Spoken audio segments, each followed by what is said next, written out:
Ito mga idol yung binili kong solar light kanina, dineliver. Okay pala.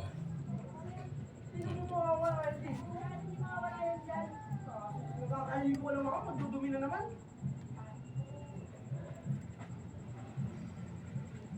Pwede magbukas?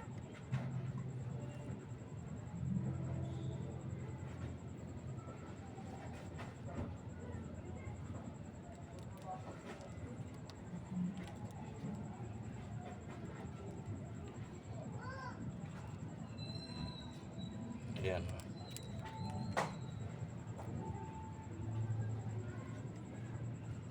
Nakakaaliw mga idol, mag-order pa ako nito.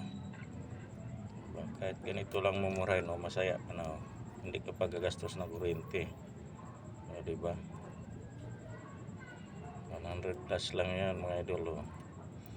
Order na kayo sa yellow basket. Hindi na pala yellow basket ngayon, orange basket na.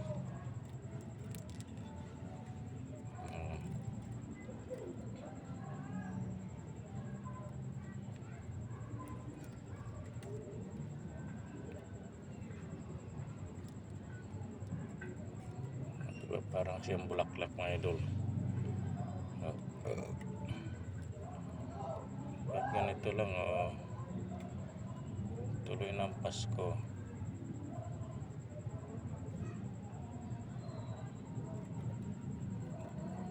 Simpleng lang mga idol, diba? Ang galing. Ayan, solar light yan, ayan ang solar na. Tapos ito solar din tong sa gilid ko, ayan.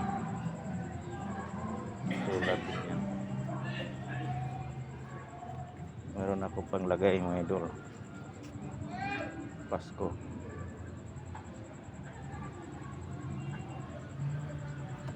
So bukas ko na set up to mga idol. Kasi papasok ako eh. Okay, walay-walay ko lang muna.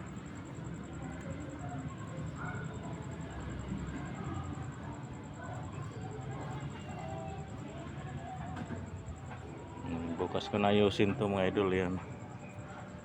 Sana ayusin. Okay na yan.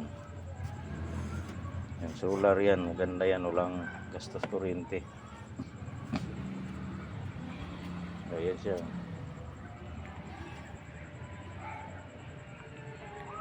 $100 ano ba yun? 183 ba yun bili ko? Kalimutan ko na mga idol. Bukas yan ako yan. Order pa ako ulit yan. Kulay blue naman at saka violet. So yun lang mga idol. Itatayo ko yan. Ilagay ko sa bakal. Tapos lagyan ko ng electrical tape. Okay, pakita ko muna sa asawa ko mga idol. So yun lang, bye bye, maraming salamat.